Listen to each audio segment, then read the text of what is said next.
کے مطابق آج روز وفات ہے جناب فاطمہ بنت اسد صلوات اللہ علیہ۔ تاریخ میں 23 صفر بھی ہے ان کی وفات کا، لیکن ایک روایت کے مطابق جنہیں آج ہے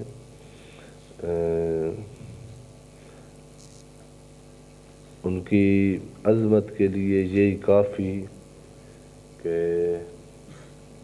انہوں نے ہمارے پیغمبر کو اپنی گود میں ماں بن کے پالا ہے، اور روایات میں ہے یعنی شاید پہلی ماں ہے جو کسی نبی کی ماں کو بھی، حتیٰ حضرت عیسیٰ کی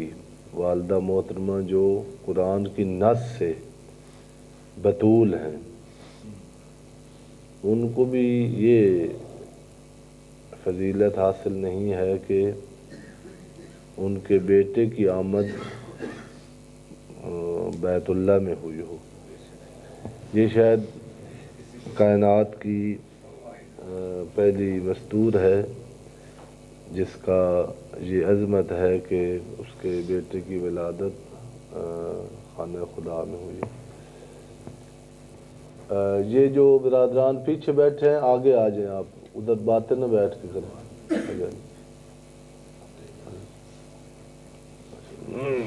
پھر بھی صلوات پڑھ لیں محمد۔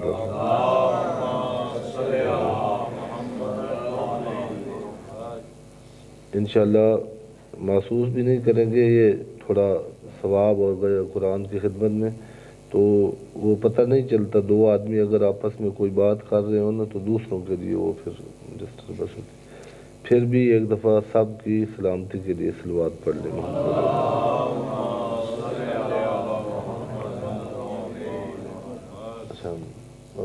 اس بی بی کی روایات میں ہے، سنی شیعہ نے لکھا ہے کہ جب ان کی وفات حضرت آیات ہوئی ہے تو شاید یہ بھی ان کا خصیص ہے کہ پیغمبر اعظم نے 40 تکبیریں اور بعض میں ہے کہ 70 تکبیریں ان کے جنازے میں پڑھی ہیں۔ اول تو سب کو یہ سعادت حاصل نہیں ہے کہ پیغمبر ان کا جنازہ پڑھیں، بعض روایات میں 40 اور بعض میں 70 تک ہے ان کے جنازے میں پڑھی ہیں، پھر ان کی قبر میں خود اترے ہیں اور قبر میں خود لیٹے ہیں،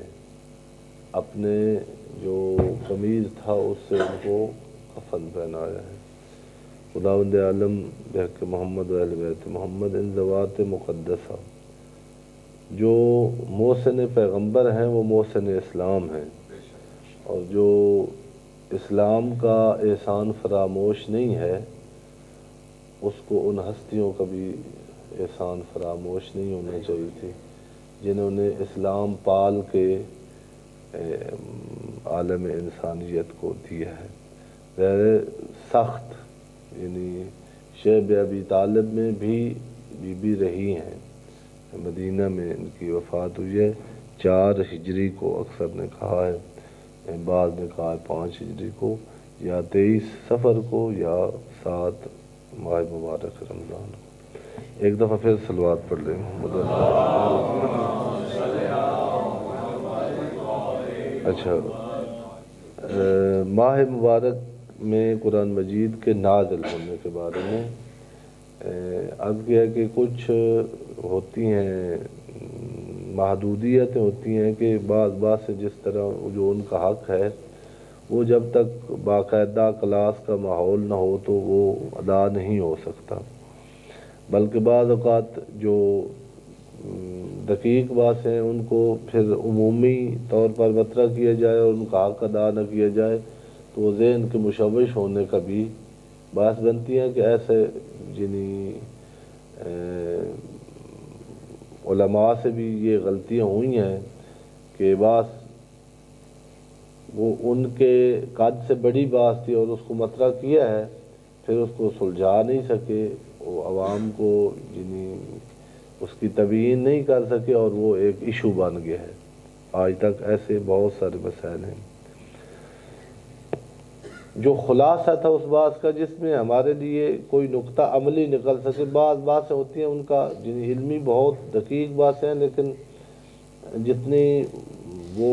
خون پسینہ ان میں لگانا ہے اس سے عملی کوئی پیغام نہیں نکلتا۔ وہ باتیں صرف اسٹوڈنٹ کے لیے اور کالج یونیورسٹی کے لیے ہوتی ہیں۔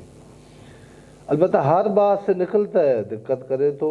کوئی ایسی علمی بات نہیں ہے جس سے عملی پیغام نہ ملتا ہو۔ بعض ہیں جن سے آسانی سے ملتا ہے اور بعض ہیں جن میں بہت اترنا پڑتا ہے۔ عمیق وہ باس اصل عربی میں کہتے ہی ہیں اس کو، جب آپ نے کبھی دیکھو دیہات میں یہ مناظر دیکھنے کو ملتے ہیں، یہ جو پرندے ہیں مرغ وغیرہ، یہ مثلا ڈھیر لگا پڑا ہوتا ہے مٹی کا اور خس و خاشاک کا اور اس کا، تو ان میں دانہ شاید آدھا من مٹی اور وہ پتے شتے پڑے ہوئے اور 2-3 دانے اس میں، اس کے پاس جو وہ ہے نا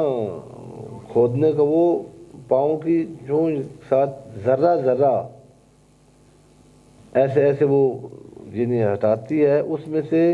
تھوڑی سی اگر دقت نہ ہو تو تھوڑا سا زیادہ کر لے تو ہو سکتا ہے وہ دانہ ادھر آ جائے تو اس کی ساری وہ جو ایک مان اس نے ادھر ادھر کیا ہے، بہت دقت کر کے اندر سے اس ڈھیر میں سے اپنا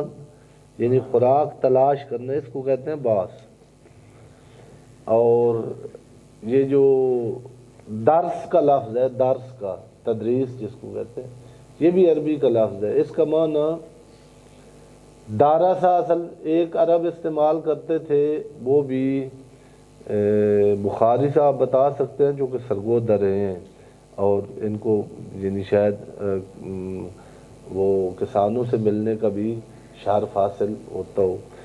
جب پہلے تھریشر نہیں ہوتی تھی، یہ بھی تھریشر لاہور والوں نے نہیں دیکھی ہوئی ہوگی، جس سے گندم اور بھوسا اور دانہ جدا کرتے ہیں۔ ابھی بہت ایڈوانس مشینری آ گئی ہے۔ پہلے اس کا طریقہ یہ ہوتا تھا کہ 2 بیلوں کو جو کہ ان کے پیچھے ایک ویٹ باندھتے تھے، لکڑیاں وغیرہ یہ درختوں کی ٹہنیاں، ان کا وزن بنا کے ان کے پیچھے باندھ دیتے تھے۔ اب وہ ڈھیر لگا ہوا تھا، ایسے بکھری ہوئی ہوتی تھی گندم، اور وہ کچھ پاؤں سے اس کو کرتے تھے، باریک کرتے تھے، وہ اس کے جو دانے تھے ان کو جدا کرتے، کچھ وہ جو پیچھے ویٹ ہوتا تھا اس سے وہ اوپر چل چل کے وہ گندم اور بھوسا ایک دوسرے سے جدا ہو جاتے تھے، پھر وہ ملے ہوئے ہوتے تھے، اس کو پھر اور طریقہ ہوتا تھا ایسے ہوا میں۔ وہ جو جب کسان بیل کے ذریعے یا اونٹ کے ذریعے یا کسی اور جانور کے ذریعے مسل کر وہ دانہ اس بھوسے سے جدا کر رہے ہوتے تھے، اس کو کہتے تھے دارسا۔ تدریس یہ ہے کہ ایک مدرس وہ جو اسٹوڈنٹ کے روحانی غذا ہے علم، چاہے سائنس کو ہو، چاہے ٹیکنالوجی کو ہو، چاہے دینیات کو، اصل میں دینیات، اور یہ بہت ایک ظلم ہوا ہے دین پر، دنیا اور دین کو جدا کر دیا ہے۔ سائنس ساری دین ہے، اور اسی طرح قرآن مجید سارا ایک لحاظ سے سائنس ہے۔ مدرس وہ ہوتا ہے جو یہ کام کرتا ہے کہ وہ چونکہ دانے ہوتے ہیں اندر اس کے، ہاں جی، اور یہ جو علمی مطالب ہوتے ہیں، یہ ہر علم کی ایک ٹرمینالوجی ہوتی ہے، اصطلاحات ہوتی ہیں۔ جو سائنس کے اسٹوڈنٹ ہیں وہ ان کو ہوتے اسی زبان کے لفظ ہیں، لیکن ان کو پتہ ہوتا ہے کہ ہاں سائنس میں جب یہ لفظ استعمال ہو رہا ہے۔ میں نے جمعے کے خطبے میں کئی دفعہ مثال دی تھی کہ مثلا ماؤس جو کمپیوٹر کا اسٹوڈنٹ ہے وہ جب ماؤس کا لفظ آتا ہے تو اس کے ذہن میں ایک چیز آتی ہے، اور جس نے انگلش پڑھی ہوئی ہے شروع والی، وہ اب اس ماؤس سے جو سمجھے گا وہ جتنا جتنا مدرس اور آگے چلتا جائے گا وہ مطلب سے دور ہوتا جائے گا، چونکہ اس کو اس دانے کو جس کے اندر اللہ اکبر اللہ اکبر ٹھیک ہے اللہ اکبر اللہ اکبر یا اللہ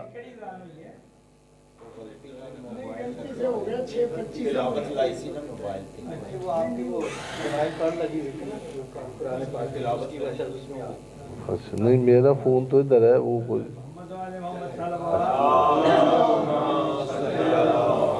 یہ اوپر والے سپیکر پہ تو نہیں تھی؟ اللہ کرے نہ ہو، جس طرح اوپر والے پہ نہیں ہوگی۔ نہیں وہ ہوتا تھا برادران کے ساتھ، ایسے بڑا ہوتا ہے۔ ملتان میں کہہ رہے تھے کہ جب وہ یہ ہوٹر سے روزہ ہوتا تھا نا افطار، تو بادل تھا تو ایمبولینس کہیں گزری تو اس کا بھی وہ اسی طرح ہوتا ہے، تو وہ سارا روزہ افطار ہو گیا تو بعد میں دھوپ نکل آئی۔ ایک دفعہ پھر صلوات پڑھ لیں محمد۔ اچھا اب ٹائم کم رہتا ہے، یہ اگر آپ، میں نے پہلے بھی عرض کیا کہ اس بات کو یعنی نہ قرآن مجید ابھی رکھیں پاس، اگر کتنا ٹائم رہتا ہے؟ چلو پھر ہاں اچھا، اگر ہوا تو یہ قرآن مجید کی آیات ہیں باقاعدہ، جن میں مطلب اب 3 آیتیں پڑھی ہیں، ایک یہ جو ہم پڑھ رہے تھے اس میں سورہ بقرہ میں، ایک وہ 27ویں پارے میں سورہ دخان میں ہے انا انزلناہ فی لیلۃ مبارکۃ، ایک آیت 30ویں پارے میں ہے انا انزلناہ فی لیلۃ القدر۔ ان 3 آیات سے یہ پتہ چلتا ہے کہ قرآن مجید نازل ہوا ہے ماہ مبارک میں، اس میں شہر رمضان کہا ہے، اور ان 2 آیتوں میں شہر رمضان کی پھر رات مشخص کی ہے کہ ماہ مبارک میں ایک رات جو اس کو لیلۃ مبارکہ اس میں کہا گیا اور اس میں لیلۃ القدر کہا گیا۔ جو ایک قسم کا وہ اشکال ہے، اور دوسرا یعنی اس کو مطلب کو سمجھنے کے لیے کہ قرآن مجید ماہ مبارک رمضان میں کیسے نازل ہوا اور وہ کون سا نزول ہے، وہ یہ ہے کہ پہلے اس پر اعتراض یہ ہوتا ہے کہ اگر ماہ مبارک میں قرآن نازل ہوا ہے تو پھر وہ جو دوسری ساری آیات ہیں اور شان نزول والی ساری باتیں ہیں وہ تو لاغو ہو جاتی ہیں۔ قرآن مجید ایک رات میں ماہ رمضان میں نازل ہو گیا ہے تو وہ جو آیات کہتی ہے کہ یہ شب ہجرت ہے، یہ غدیر میں ہے، یہ جنگ عہد میں ہے، یہ جنگ خندق میں ہے، یہ جب انگوٹھی دیا یہ اتری ہے، یہ تو فضائل کی ہیں، تبت یدا ابی لہب کب اتری ہے جب اس نے وہ گستاخی کی ہے، وہ ساری آیات ان کا نزول وہ کہتا ہے کہ یہ آیت تو اس موقع پر اتری ہے، جنگ عہد تو یا جنگ بدر یا یہ سارے واقعات تو رمضان میں نہیں تھے۔ بس اب کہاں مانے کہ ماہ مبارک رمضان میں، یعنی وہ اس کا پہلے جواب بعض نے دینے کی جو کوشش کی وہ یہ کہ آپ کہیں کہ نہیں، شروع ہوا ہے ماہ مبارک رمضان میں قرآن کا، پورا قرآن مجید ماہ مبارک رمضان میں نازل نہیں ہوا۔ عقیدہ جلدی بنانا نہیں ہے، آخر پہ جا کے بنانا ہے۔ تو اس کا جواب ہے کہ شیعوں کی تاریخ میں چونکہ بعثت کب ہوئی ہے وہ تو تاریخ کا مسئلہ ہے، وہ قرآن کا نہیں ہے، اس میں شیعہ سب کا اتفاق ہے کہ یوم مبعث کیا ہے 27 رجب۔ بعثت کا معنی یہ ہے کہ جس دن پہلی آیت پیغمبر پر اتری ہے، وہ تو شیعوں کے نزدیک تو ویسے ہو گیا، تو باقی اہل سنت کے بھی اس کو یعنی ہے کہ اگر پہلی آیت اتری ہے پھر اس کا مطلب یہ ہے کہ پورا قرآن مجید تو نہیں اترا، پہلی آیت اترنے کا مطلب تو یہ نہیں ہے۔ وہ آیات علیحدہ ہیں جن میں یہ جس دلیل کو پختہ خود قرآن مجید کہہ رہا ہے کہ ہم نے جو ہے مثلاً اور شواہد، مثلاً جو عورتیں خدا نخواستہ عمل کبھی میں جن پر ثابت ہوا اس کے لیے آیت آئی ہوئی ہے قرآن مجید میں، آپ کو اگر دیکھنی ہوئی تو کل پڑھیں گے ترجمے کے ساتھ، کہ ان کو گھروں میں محبوس کر دو، عمر قید جس کو آج کل کہتے ہیں گھروں میں محبوس کر دو اس وقت تک کہ گھر میں مر جائے جو زانیہ عورت ہے۔ اس کے بعد یہ آیات آئی ہیں کہ الزانی والزانیۃ فاجلدوہا، ان کو کتنے مارے، 80 کوڑے مارے۔ اس کا مطلب یہ ہے کہ وہ پہلے آئی تھی، یہ بعد میں آئی ہیں، تو ساری آیات ایک جگہ نہیں آئی۔ اس کے لیے جو یعنی جواب علامہ طباطبائی کا جس پر ختم کیا تھا وہ یہ ہے کہ قرآن جو ہے یہ پکے رہنا یعنی عقیدہ بھی کہ اسی قرآن میں قرآن کے 2 مرحلے ذکر ہیں۔ ایک وہ قرآن جو من لدن علی حکیم ہے، انہ قرآن فی کتاب مکنون ہے، وہ قرآن جو احکمت ثم فصلت، قرآن مجید میں سورہ طٰ میں کہ پہلے قرآن مجید محکم مستحکم ہوا ہے، اس کے بعد وہ اس کی تفصیل آپ تک پہنچائی گئی ہے۔ وہ جو قرآن لوح محفوظ ہی ہے، انہ قرآن فی لوح محفوظ ایک میں ہے، انہ لقرآن کریم فی کتاب مکنون، کتاب مکنون والا قرآن، لوح محفوظ والا قرآن، من لدن علی حکیم، وہ لدنی قرآن، وہ قرآن اس کے اترنے کا انداز اور ہے، اور یہ جو مفصل قرآن ہے جس کی تفصیل کے ساتھ ہر آیت عربی مبین میں ہے، یہ قرآن مجید کا جو نزول ہے یہ اور ہے۔ وہ جو کتاب مکنون اور لوح محفوظ والا ہے وہ قلب مبارک پیغمبر پر اس کا اترنا ہے، یہ نزول ہے ماہ مبارک رمضان میں، اور جو امت کے لیے پھر ہر آیت مفصل بن کے آئی ہے وہ ہے ماہ مبارک رمضان کے علاوہ۔ اب کتنا ٹائم رہتا ہے؟ 2 منٹ۔ اچھا یہ جو قرآن وہ تو 24 ہوا ٹائم ہو گیا، نہیں ہوا نا، وہ تو ہم نے ایکسیپٹ نہیں کیا جو مولا کائنات نے محفوظ کیا تھا، جو لکھا تھا وہ